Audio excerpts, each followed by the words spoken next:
今天早晨发生的最新消息，美国对伊朗进行了一系列打击。按照美国方面的说法，这次打击呢是上一次打击的5倍，非常厉害。消停了大约有10多天的时间，怎么突然之间又打起来了呢？而且因为此，伊朗总统本来在伊拉克出席前领袖的悼念仪式，现在紧急回国。在同一区域之内，连巴基斯坦的一架飞机也坠毁了。今天咱们来说一说这个事情。首先呢，美国打击伊朗的原因，按照美国人自己的说法，是因为这几天有3艘通过霍尔木兹海峡的船只被袭击了，美国认定就是你伊朗袭击的，你破坏了备忘录，所以呢我就得打你。美国就认定这3艘船就是伊朗干的，但是伊朗方面呢没有进行承认，所以在这一刻美国很生气，对伊朗发动打击。关于这3艘商船被袭击的事情我想说一说我的看法。首先呢，有3艘船被袭击是铁定的事实。一艘是运输石油的船被袭击起火，什么东西袭击的不知道。有另外一艘是运输液化天然气的船被袭击，这个知道是被无人机袭击的。另外还有一艘散货船是被导弹袭击的，就这2天发生的事情。所以呢，这是一个铁定的事实，没有人能够否认。关于商船被袭击呢，伊朗方面有2个说法。第一个是地方媒体引述的来自于匿名人士的消息，他们说是个别商船在美军的掩护之下偏离了航线，进入了伊朗的管控水域。伊朗呢发出了警告，但是伊朗没有主动开火。这是来自于伊朗地方媒体的消息。另外呢，还有伊朗外交部提供了另外一个说法。伊朗外交部说，就是美军单方面撕毁了备忘录，捏造伊朗袭击商船作为借口，对伊朗动武，同时谴责美军在波斯湾持续军事挑衅，动用电磁干扰来威胁航行的设备。这是伊朗方面的2个说法。朋友们，从这个角度来说，大家认为伊朗袭击商船的可能性有多大呢？我认为还是比较大的，因为伊朗曾经就干过类似的事情。如果从这一个说法来进行分析大概就是几艘商船没有按照伊朗划定的航线行驶，警告无效进行袭击。这是第一种猜测。还有第2种猜测，那就是中东那个国家干的。他干这件事情的目的呢，就是破坏谈判进程。因为他本来就不希望美国和伊朗达成任何备忘录，但是那个国家干的呢，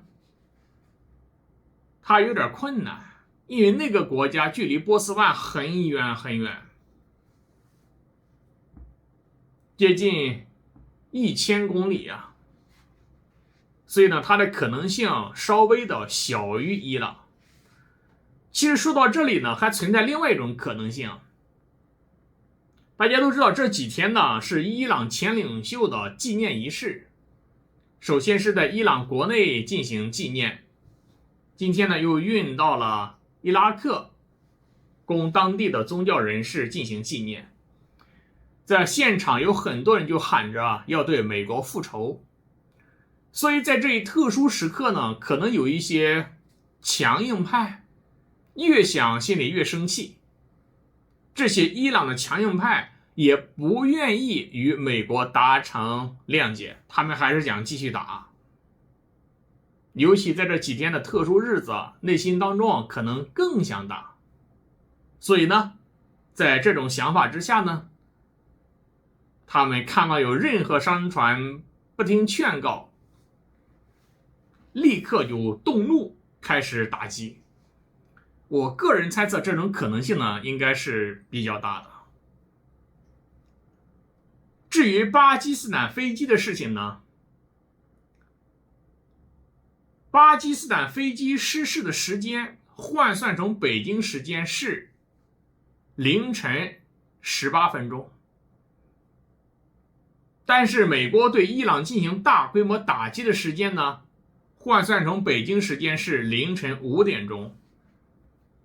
所以这中间呢有好几个小时的空档，所以不大可能是美国直接击落的。但是呢，因为美国导致这架飞机坠毁呢，我认为可能性极大。因为美国一直在该地区进行电磁干扰，而且在美国行动之前也一定会对这一目标海域进行电磁干扰。巴基斯坦的飞机坠毁极有可能就是电磁干扰的结果。所以在这一过程当中，巴铁成为了冤大头。现在机组5名人员还在搜救中。这就是今天早晨我们起床看到这一地区发生的事情。现在呢，美国又撤销了对伊朗的石油销售豁免，不允许伊朗卖石油，估计不会有国家敢买，除了我们。伊朗呢，现在又关闭了海峡，就是这么个情况。我来说一下我总体的观点。没有好人，朋友们，我现在呢看待伊朗和美国的冲突，以及俄罗斯和乌克兰的冲突，我的观点都是没有好人，没有可怜之人，甚至都是可恨之人。所以让这些国家陷入冲突，也算是老天爷对这些国家的惩罚。你像俄罗斯和乌克兰，你乌克兰要加入北约，把北约的力量引入到俄罗斯的家门口，你活该被揍啊，对不对？俄罗斯呢，他明明知道最大的问题就在北约，结果呢，他扬汤止沸打击乌克兰，他也没有从问题的根本上去解决。我说句心里话，哪怕俄罗斯拿下整个乌克兰，依然是北约的力量在你家门口，你也没有解决问题啊，对不对？所以呢，他们俩解决问题的方式都是有问题的。现在呢，闹成了这个样子，骑虎难下。根据特朗普的说法，他前2天和普京通了一次电话。特朗普今天说，他从通话当中得知普京极其迫切的希望能够停火，但是普京又没有办法单方面停火，单方面停火就意味着失败，失败的代价比继续打下去更大。而乌克兰呢？乌克兰更惨，乌克兰整个国家的财富几乎都抵押给了美国，活该，两个都活该。而美国、伊朗呢，你们也活该。美国认为自己无所不能，结果陷进去了，签了一个东西比之前更糟糕。而伊朗呢？伊朗之前是很可怜的，但是现在的伊朗，我认为他并不可怜。因为他要控制霍尔木兹海峡，这是完全违背国际法。虽然我们都明白，霍尔木兹海峡对伊朗来说就是核武器，但是还是那个逻辑啊，你有能力直接对付美国，你把全球其他国家都绑架为人质，这也不是什么所谓的高尚的举动啊。